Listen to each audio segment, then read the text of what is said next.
After my grandma passed, my family sued me over her $10 million estate. But when the judge saw me, she paused the trial because she was the attorney who'd helped me escape my abusive home and knew the truth about them. Welcome back, beautiful people. Before we begin, subscribe and tell us in the comments where you're tuning in from. We love seeing this community grow worldwide. The fluorescent lights in the courtroom buzzed like angry wasps as I sat alone at the defendant's table, my hands trembling in my lap. Across the aisle, my entire family clustered together. My mother Diane, my father Christopher, my older brother Gary, and my sister Addison, all dressed in expensive black suits that Grandma Rose's money probably bought. They looked like mourners at a funeral, which I supposed they were. Grandma had been dead 3 months, and they'd waited exactly 1 week after the burial to file the lawsuit. My attorney, a tired-looking public defender named Mr. Jenkins, shuffled papers beside me. I couldn't afford better. I'd spent my last savings on Grandma's medical bills, the ones they'd refused to help with. All rise, the bailiff announced. My heart hammered against my ribs as everyone stood. But when the judge entered, time seemed to stop. She was an elegant black woman in her 60s with silver-streaked hair pulled back in a neat bun. Our eyes met and I watched her face transform. Shock, recognition, then something that looked like relief. Your Honor, Judge Claire Morrison presiding, the bailiff continued. Claire Morrison. The name hit me like a freight train. 15 years ago she wasn't a judge. She was the attorney who'd helped a terrified 17-year-old girl escape a home where bruises were as common as breakfast. She was the woman who'd believed me when no one else would. This court will take a 15-minute recess, Judge Morrison said suddenly, her voice shaking slightly. Counsel approached the bench. Now.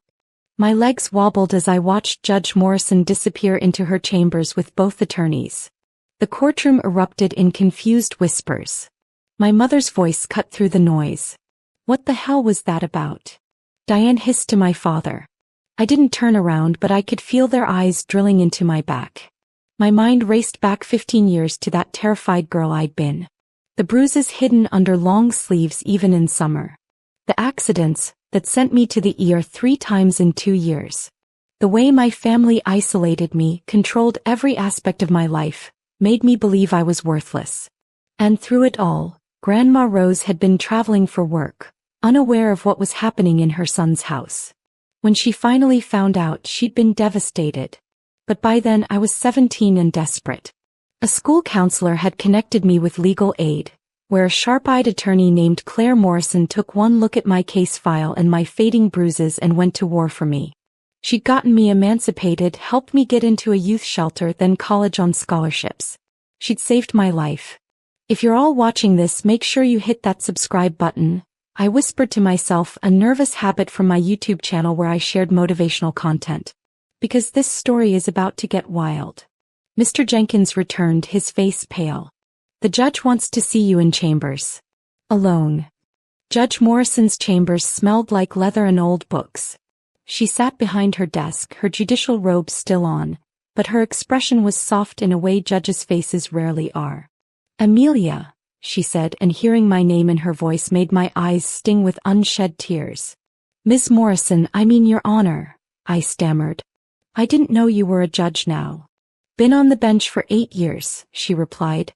And I never forgot you, Amelia. I followed your story. Your degree in social work, your nonprofit helping domestic violence survivors, your YouTube channel where you inspire young women. You did everything right. Her eyes hardened.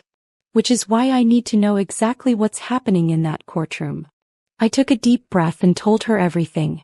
How Grandma Rose had gotten sick with cancer 2 years ago.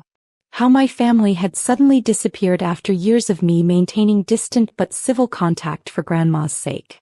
How I'd moved back to care for her, taking leave from my job, sleeping in the chair beside her hospital bed. How she'd changed her will 6 months before she died, leaving me the bulk of her $10 million estate. Her house, her investments, everything she'd built from her successful catering business. They're claiming undue influence, I explained, my voice breaking.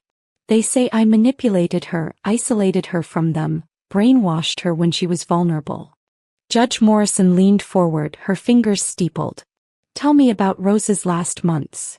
My throat tightened. Grandma was lucid until the very end, Your Honor.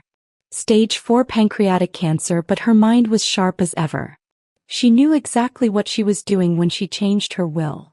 I pulled out my phone, showing her the video evidence I'd compiled.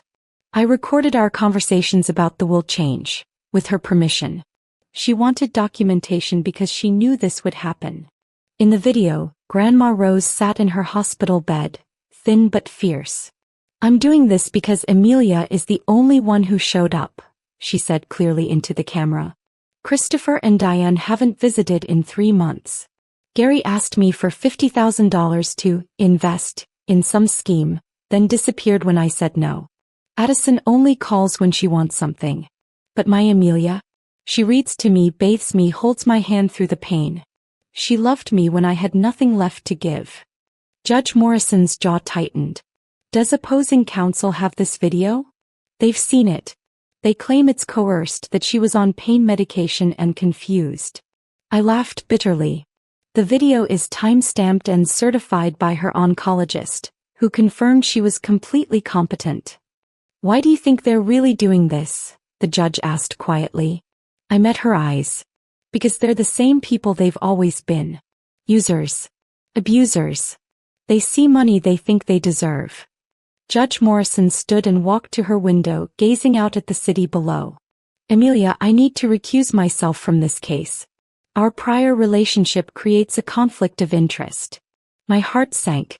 But, however, she continued, turning back to me, before I do, I'm going to make some things very clear on the record. Your family's attorneys are going to argue that I'm biased, and they'd be right. I am biased in favor of the truth. She pressed a button on her desk. Get me the court reporter and the bailiff. I want everything from this point forward on the record. Within minutes, her chambers filled with court personnel. Judge Morrison's voice took on its formal courtroom tone. Let the record show that I have prior knowledge of the defendant, Amelia Donaldson, from a case I handled as an attorney 15 years ago. At that time, I represented Miss Donaldson in an emancipation proceeding against her parents, Christopher and Diane Donaldson, following substantiated allegations of physical and emotional abuse. I watched her words hit like bombs. The court reporter's fingers flew across the keys. Furthermore, Judge Morrison continued, during that proceeding I documented evidence of systematic abuse, including 3 emergency room visits, multiple school reports, and testimony from mandatory reporters. The emancipation was granted, and Miss Donaldson was removed from her parents' custody for her own safety. She looked directly at me. I am recusing myself from this case, but not before ordering a full psychological evaluation of all parties and a forensic audit of any financial transactions between the plaintiffs and Rose Donaldson in the last 5 years. The courtroom exploded when we returned. My mother shot to her feet, her face contorted with rage. This is a setup. She can't do this. The new judge, an older black man named Judge Franklin, banged his gavel. Mrs. Donaldson, sit down or I'll hold you in contempt. But Diane was beyond reason. That judge has been prejudiced against us from the start. She turned our daughter against us 15 years ago with lies, and now she's... Mother, I said quietly, my voice cutting through her tirade. Everyone turned to stare at me. It was the first word I'd spoken directly to her in years.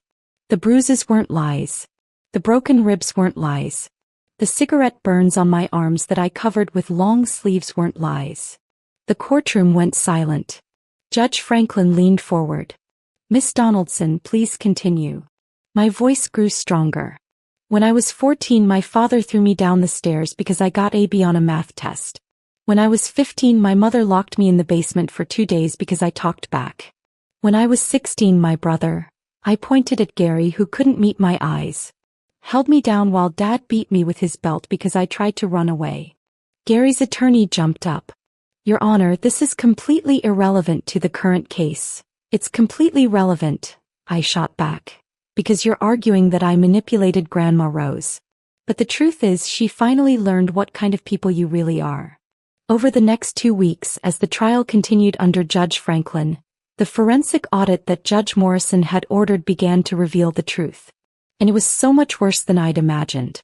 The forensic accountant, A meticulous woman named Dr. Hernandez took the stand with a thick binder of documents. In the 5 years before her death, Rose Donaldson received approximately 47 requests for money from family members, Dr. Hernandez testified. The total amount requested exceeded $1.2 million. My stomach churned as she continued. Of that amount, Mrs. Donaldson gave approximately $600,000 to her son Christopher for various business investments that never materialized. She gave $200,000 to her granddaughter Addison for what was described as education expenses, though Ms. Donaldson never completed any degree program. She gave $150,000 to her grandson Gary to pay off gambling debts. Dr. Hernandez looked up from her notes. In the same period, Amelia Donaldson requested $0.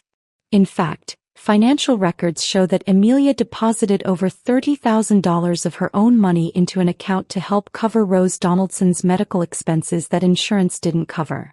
My mother's attorney tried to object, but the evidence was ironclad.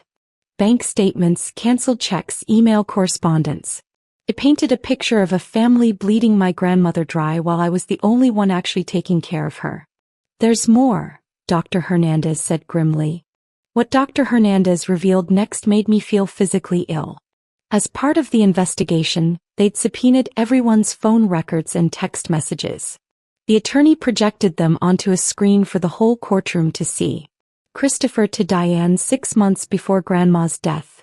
Mom's changing the will. That bitch has gotten in her head. We need to do something. Diane to Addison. Your grandmother is leaving everything to Amelia. After everything we've done for her. We should contest her competency.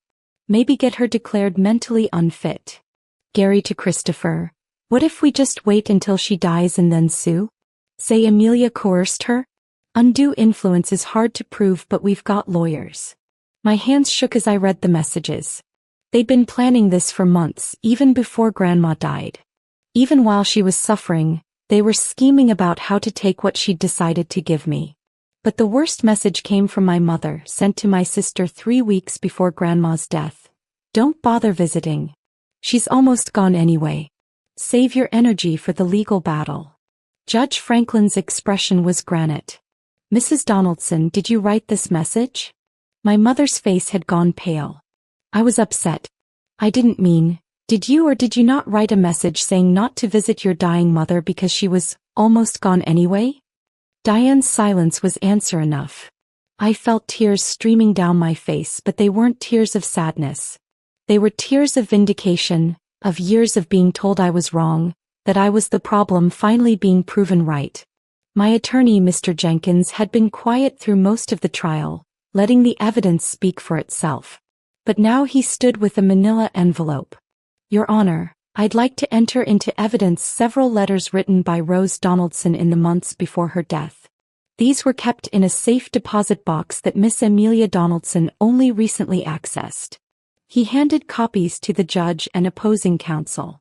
The letters were written in Grandma's shaky but determined handwriting. Judge Franklin read one aloud. To whom it may concern, I am Rose Marie Donaldson, of sound mind though failing body. I want it known that I am changing my will of my own free choice. My son Christopher has proven himself to be a man who values money over family. He has asked me for money 32 times in 5 years but visited me in the hospital only 3 times. My daughter-in-law Diane has shown her true colors by being cruel to my granddaughter Amelia. The same granddaughter who now wipes my brow when I'm feverish and holds the bucket when I'm sick from chemo. My grandchildren Gary and Addison are following in their parents' footsteps. All take, no give. But Amelia. My sweet Amelia. He came back. Even after what they did to her, even after the years of abuse I was too blind and too busy to see, she came back. She forgave me for not protecting her. She loves me not for what I can give her but for who I am. That's why she gets everything. The courtroom was silent except for my mother's quiet sobbing. But I felt no sympathy. Not anymore. My father finally stood, his face red with anger. You turned her against us. You poisoned her mind with your victim stories and your lies about abuse that happened years ago. We're her blood. Her real family. Something inside me snapped. I rose from my seat, my voice steady and cold. You want to talk about blood, Dad? Let's talk about blood. Let's talk about the blood I coughed up after you punched me in the stomach when I was 15. Let's talk about the blood from my split lip that stained Grandma's couch that Christmas, the one you told her I got from falling down. Let's talk about the blood you share with a woman you claimed to love but only visited 3 times while she was dying. Christopher lunged toward me, but the bailiff intercepted him. Judge Franklin banged his gavel repeatedly. Mr. Donaldson, control yourself or you'll be removed from this courtroom. My father was breathing hard, his mask finally slipping. You ungrateful little... I'm ungrateful? I laughed, a sound with no humor in it. I'm ungrateful because I didn't let you continue to abuse me? Because I didn't let you drain Grandma dry? Because she finally saw through you and left her money to someone who actually loved her. I turned to address the entire courtroom, my voice ringing clear. If you're watching this story unfold, remember this. Family isn't about blood. It's about who shows up. It's about who loves you when you have nothing left to give. That night my phone rang. Unknown number. I almost didn't answer, but something made me pick up. Amelia. My sister Addison's voice was small, broken. Don't hang up. Please. I stayed silent, waiting. I need to tell the truth, she whispered. I can't do this anymore. I can't watch them destroy you when you're the only one who actually cared about Grandma. What are you talking about? The lawsuit. It was all Mom and Dad's idea. They promised Gary and me a cut if we went along with it. But I saw you in that courtroom today and I saw the text messages and I just... She broke down crying. We're horrible people, Amelia. You got out, but we stayed and they turned us into them. I felt a weird mixture of pity and anger. Why are you telling me this? Because I'm going to testify tomorrow. Against them. I'm going to tell Judge Franklin that Mom coached me on what to say, that she told me to lie about you isolating Grandma. I'm going to tell them about the times I visited and you were there sleeping in that chair, looking exhausted but never complaining. About how Grandma would light up when you entered the room. Addison, I don't expect forgiveness, she interrupted. I know I don't deserve it. But I can't let them win this. Grandma loved you, Amelia. She really did. And you loved her. That's all that should matter. She hung up before I could respond. I sat in my small apartment surrounded by photos of Grandma and me, and wondered if this was finally the end. Addison kept her word. The next morning she took the stand and her testimony was devastating. She confirmed that our parents had orchestrated the entire lawsuit, that they'd pressured both her and Gary to lie, that they'd promised to split any settlement. She described in painful detail how our parents had always been about money, about control, about maintaining their image while destroying anyone who threatened it. Amelia was always the scapegoat, Addison testified, her voice shaking. They blamed her for everything. And when she got free, when she became successful and happy without them, they hated her even more for it. Grandma's will wasn't about undue influence. It was about Grandma finally seeing clearly who her family really was. My parents' attorney tried to discredit her, suggesting she'd been bribed or coerced by me. But Addison stood firm. I'm doing this because I'm tired of being like them. I'm tired of lying. I'm tired of being the kind of person who would sue their own sister over money instead of being grateful that someone loved our grandmother enough to stay. When the attorneys gave their closing arguments, it felt almost anticlimactic. The evidence was overwhelming. The jury deliberated for less than 3 hours. We find in favor of the defendant, Amelia Donaldson. The will of Rose Marie Donaldson shall stand as written. Furthermore, we recommend that the plaintiffs be ordered to pay all legal fees and court costs. I felt my knees buckle, but Mr. Jenkins caught me. It was over. I'd won. 3 months later, I stood in Grandma's house, my house now, packing up her belongings. Each item was a memory. Her favorite mixing bowls that smelled like cinnamon, her collection of old vinyl records, the photo album filled with pictures of us together. I'd donated most of the money to domestic violence organizations and scholarship funds for young women escaping abuse. I'd kept enough to maintain the house and continue my work. That was what Grandma would have wanted. My phone buzzed. A message from Addison. I'm in therapy. Learning to be better. No pressure to respond. Just wanted you to know. I stared at the message for a long time, then typed back, good. Keep going. Not forgiveness, but not complete dismissal either. Maybe that was enough for now. I walked through Grandma's garden where her roses still bloomed. I thought about Judge Morrison, who'd given a broken girl a second chance. I thought about Grandma, who'd loved me when I needed it most and who'd taught me that sometimes the family you need isn't the one you're born into, it's the one you choose.